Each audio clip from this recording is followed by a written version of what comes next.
Somewhere in southern Turkey, there is a hill that isn't a hill. From a distance, it looks like nothing. A long, low rise of dirt on a flat, dry plain, the kind of shape wind and time leave behind everywhere. Farmers walked past it for centuries.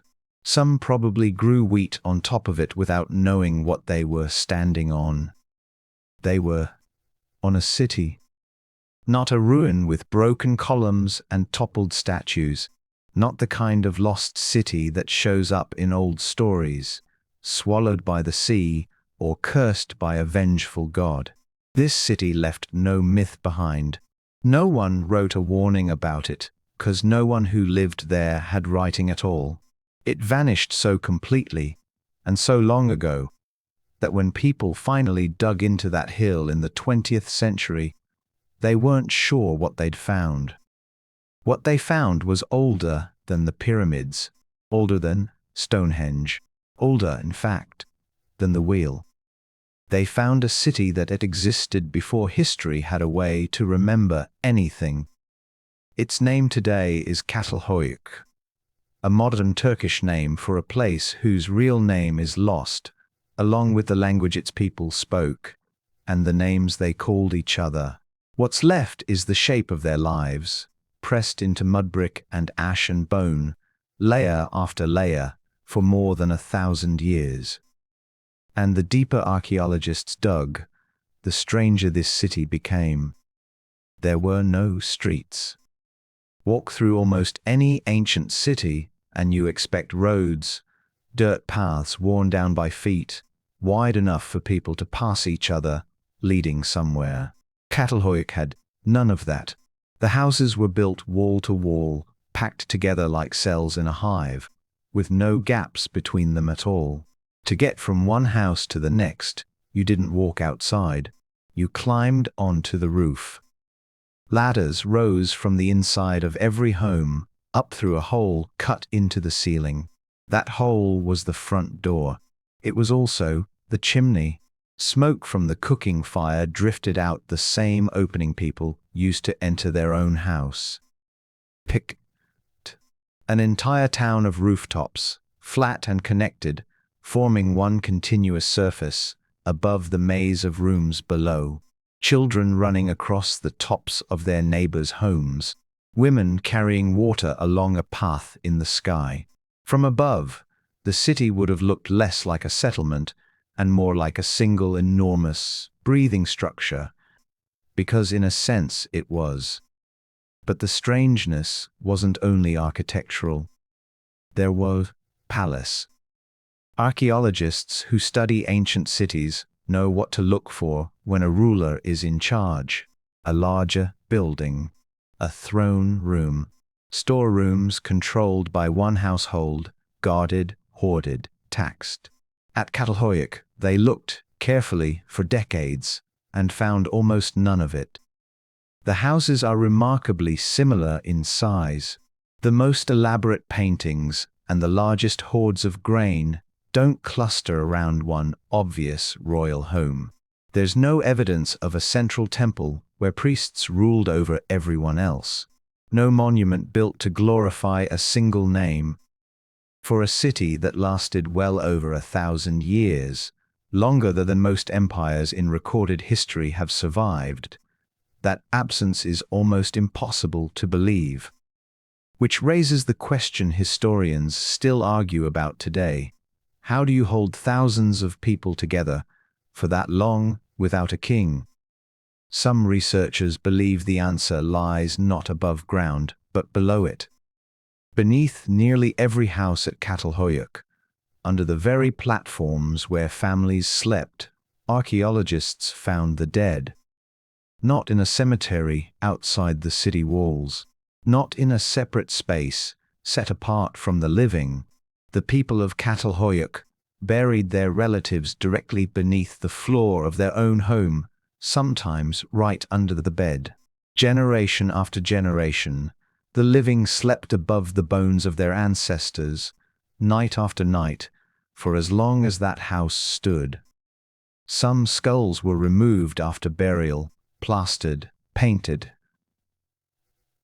displayed, perhaps even shown to children as a way of keeping the dead present among the living. Whatever ritual meaning that carried, one thing is clear. This wasn't a culture that separated itself from death. It built its homes around it. And the walls above those buried ancestors were just as extraordinary. Painted directly onto the plaster, again and again, are bulls, massive horned skulls, real cattle skulls, plastered over and mounted onto walls, stare out from what were once ordinary living rooms. Leopards appear in some paintings, powerful and stylized, facing each other in pairs. Hunting scenes show groups of people surrounding wild animals, painted with a sense of motion that even now feels alive. No one knows exactly what these images meant to the people who painted them. Some researchers believe the bull represented strength, fertility, or a connection to a world beyond the everyday. Others argue the imagery reflects memory, a way of holding on to a wilder, more dangerous past even as daily life became centered on farming, domesticated herds. What is certain is this: whoever lived in these homes chose, deliberately, to surround themselves with symbols of power and danger, not carved to a temple, not displayed on a palace wall for the public to see, painted quietly, privately, inside their own homes, above the graves of their own dead. For a long time, this was the mystery scholars focused on, but the deeper the excavation went, the more the story shifted from symbols to survival, and that's where it gets harder. Because a city this size, held together this long, needed to eat. Catalhoyuk's people grew wheat and barley. They kept sheep, and over time, cattle that had once been hunted in the wild became animals raised and managed close to home. They wove baskets, made pottery, and pressed obsidian, volcanic glass sharp enough to cut with surgical precision, into tools and blades. That obsidian didn't come from nearby. It came from volcanic sources dozens, even hundreds of miles away, meaning this city wasn't isolated. It was connected, trading, exchanging, moving materials across distances that would have taken days or weeks to travel on foot. For a settlement this old, that kind of network is staggering. It means Catalhoyuk wasn't an accident of geography. It was, in every functional sense, an early city, dense, organized, and economically alive, existing more than 4,000 years before the pyramids of Giza were built. And for well over a millennium, it worked. Houses were built, lived in, and eventually filled in and rebuilt directly on top of the old ones, layer stacking on layer, like pages in a book no one was writing down. Some houses show signs of being maintained and repainted for generations. Others were abandoned and left to collapse, quietly, while life continued next door. Then, sometime after 6000 BCE, life at Catalhoyuk began to change. The population that had clustered so tightly together for so long started to spread out, houses more spaced apart. The dense, rooftop-connected core that had defined the city for centuries began to loosen, then thin. Researchers still debate exactly why.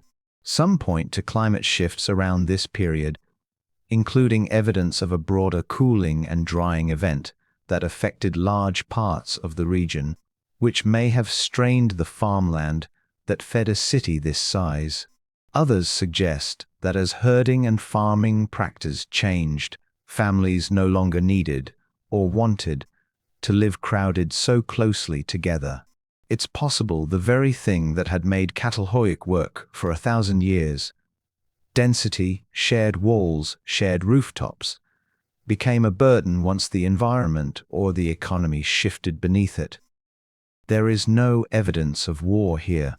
No burned layer marking an invasion, no mass grave from a massacre, no sign of an enemy at the gates. mostly because there were no gates, and perhaps no enemies close enough to reach them. Whatever happened, it wasn't sudden. It was a slow unraveling.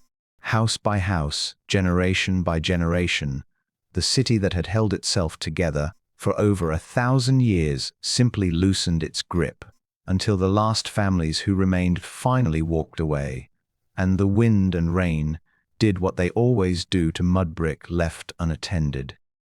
The roofs collapsed inward. The walls dissolved into the same earth that had built them, and over centuries, the entire city folded quietly into a long, low mound on the Anatolian plain, indistinguishable on the surface from any other hill.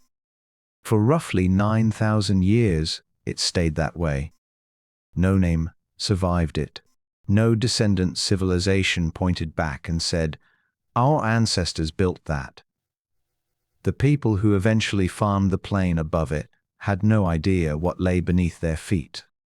It wasn't until 1958 that a British archaeologist named James Mellart, surveying the region, identified the mound as something unusual, and by 1961, excavation had begun in earnest. What emerged from the ground stunned researchers. Room after room, wall after wall, painting after painting, a level of preservation and sophistication no one expected from a settlement this old. Decades later, under archaeologist Ian Hodder, excavation continued, more careful and more extensive than before, uncovering new houses, new burials, new paintings, and, just as often, new questions. Because even now, after more than 60 years of digging, Catalhoyuk has never fully explained itself. We don't know what its people called themselves. We don't know the words they used for the bulls they painted, or the ancestors they slept above, or the mountain in the distance that some researchers believe is captured, the earliest known lance painting in human history, on one plastered wall showing what might be an erupting volcano looming over the rooftops of the very city it threatens. If that interpretation holds, then somewhere on that wall 9,000 years ago, someone stood in their own home and painted the world exactly as they saw it. The mountain, the fire, the city they lived in, with no way of knowing that painting would outlast their language, their names, and every record of who they were. That's the part of this story that stays with you. Catalhoyuk didn't fall to conquest. It wasn't erased by a rival empire or condemned in some ancient text as a warning to future generations. It simply lived for longer than most nations in recorded history have managed to survive, and then it stopped, quietly enough that the world forgot it had ever existed at all. It disappeared not because history swallowed it. It disappeared because history hadn't been invented yet to hold on to it. And that leaves us with an uncomfortable thought. If a city this large, this organized, this alive for over 1,000 years could vanish so completely that it took 9,000 years and a chance excavation to bring it back, what else is still out there, buried under a hill someone is farming right now, waiting to be found?